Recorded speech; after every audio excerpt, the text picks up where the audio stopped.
Wow, it's lunchtime. You choose a delicious-looking piece of chicken, but oh no, it ends up on the floor instead of your mouth. You quickly pick it up and eat it anyway, because there is the 5-second rule, you know. The bad bacteria simply won't have enough time to hop on your food off the floor if you're fast enough. But is it real, or is it just an urban legend? Some folks like to credit the famous Genghis Khan, the founder and ruler of the Mongol Empire, for the whole thing. According to the tale, if food fell on the floor at banquets, it was fair game as long as Khan said so. His food was supposedly so special that it was good for anyone, no matter where it landed. Back in the day, people didn't know much about those pesky microorganisms and how they could make us sick. So, eating dropped food wasn't really considered taboo. They figured if they wiped off the visible dirt, it was good to go. And that's how the Khan rule came to be. Hey, maybe they just had outstanding immune systems. Meanwhile, let's fast forward to the queen of culinary TV herself, Julia Child. As she whipped up mouth-watering meals on her show, The French Chef, some viewers claimed they saw her drop lamb, chicken, or even a turkey on the floor. But in reality, it was a potato pancake that landed on the stovetop, not the floor. In the spirit of having some fun in the kitchen, Julia famously said, "But you can always pick it up, and if you are alone in the kitchen, who is going to see?" And just like that, the misremembered story became part of popular culture. In real life, when your food hits the floor, it's like a bacteria magnet. That chicken piece is bound to pick up some unwanted microbial hitchhikers. You just can't give your fallen lunch a quick sanitizing session like you would with your hands. As for the 5-second rule, it's not all so simple. Some foods may have a better chance of survival after taking a tumble. Researchers from Rutgers University discovered that moisture, surface type, and contact time all play a role in the degree of cross-contamination. Foods with high moisture levels, like juicy watermelon, are the biggest culprits for contamination. That means they attract more bacteria than any other food tested. And not all environments and surfaces are created equal. Carpet had a low transfer rate in the experiment. Stainless steel and wood had higher transfer rates. In a different study, researchers swabbed the floors around the University of Illinois in the lab, hall, dormitory, and cafeteria to see how many organisms they could find. They were surprised to see very few microorganisms. It was probably because most malicious bacteria like Salmonella, Listeria, or E. coli can't survive without moisture, and the floors were all dry. But even on dry, sterile surfaces, germs relocated onto cookies and gummy bears in less than 5 seconds. For some foods, it takes less than 1 second for the transfer to begin. So, the 5-second rule doesn't really rule after all. It's more of an urban legend and a psychological trick your mind plays on you. Experimental psychologists explain that when it comes to decision-making, we humans don't always go through a rigorous risk-benefit analysis. Nah, we rely on our brain's trusty sidekicks called heuristics. These little shortcuts help us make lightning-fast decisions based on whatever info we've got at hand. Sometimes these shortcuts can lead us in the wrong direction though, like in the case of germs.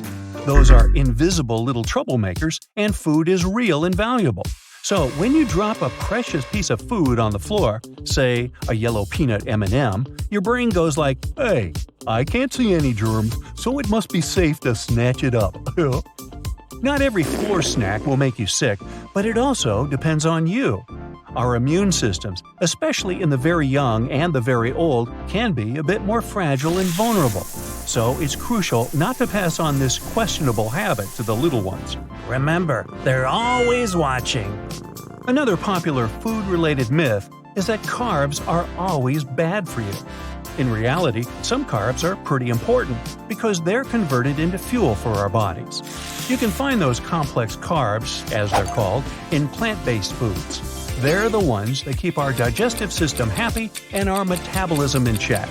The real villains are the simple carbs. Manufacturers add them to processed foods like starches and sugars. When we gobble them up, they quickly turn into blood sugar, causing all sorts of havoc. Think sudden spikes, feeling hungry again in no time, and some more serious consequences for your health. The good carbs come packed with nutritional goodies like fiber and bran. which makes them digest slower and release glucose gradually. To make smarter carb choices, try going for whole grain bread alternatives and swap soda for sparkling water. You can also try the plate method. Fill half your plate with fiber-rich, starch-free veggies. Reserve a quarter for starchy delights like potatoes or a fruity treat, and the last quarter is for proteins. Fish, poultry, beans, nuts, eggs, and lentils should become your new dietary besties. Now, frozen or canned fruits and veggies aren't useless like the rumor has it. Studies have shown that frozen, dried, juiced, or canned plant-based foods can be just as nutritious as their fresh counterparts. You just need to keep an eye out for any sneaky added ingredients like sugars, saturated fats, or sodium. High temperatures during the canning process can cause some vitamins, like C and B, to take a hit. But those vitamins can be a bit sensitive to heat and air in general, so they might leave even during regular cooking and storage at home. Some canned foods, like tomatoes and corn, actually release more antioxidants when they're heated up. Now, have you ever tried adding celery to your diet just because eating it is supposed to burn more calories than you take in? Experts say that negative calorie foods are nothing more than a fantastical idea. Sure, the process of munching and digesting celery burns a few calories, but not a significant amount. There may be around 10 calories in a hefty celery stick, but the body only uses 1/5 of that to process it. So it's still a calorie-plus situation. Plus, you'll unlikely survive just on celery, and it's often a gateway to more yummy foods like cream cheese or peanut butter. Hey, tell me about it. Meanwhile, high-fiber, water-dense fruits and veggies, like celery, can indeed have value as weight loss allies. They fill up your stomach and increase satiety, preventing you from gorging on more calories later. But they won't magically burn off the calories you've already consumed. Some people claim that certain foods or beverages make your body work harder. For example, your body needs to warm up cold water to a toasty 98 degrees Fahrenheit. But there's no solid research to support the idea that cold water drinkers burn significantly more calories. Maybe a measly 5 calories if you're lucky. Caffeine, guanine, taurine, and green tea extracts have been touted for their metabolism-boosting properties. But again, we're talking about a tiny boost that could potentially result in losing around 10 pounds over a year. So, looks like the best way to keep your calories under control is to consume fewer of them than you burn through exercise, not just digestion. Carbonated water isn't any worse than its still version. When carbon dioxide and water get together, they chemically react to create a weak acid called carbonic acid. It tickles the same nerve receptors in your mouth as mustard.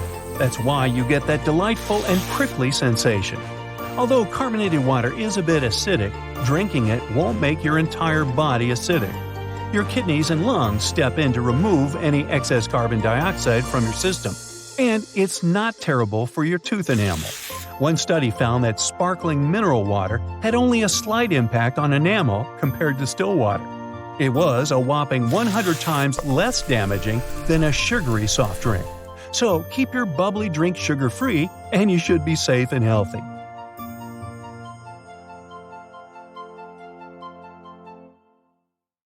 That's it for today. So hey, if you pacified your curiosity, then give the video a like and share it with your friends. Or if you want more, just click on these videos and stay on the bright side.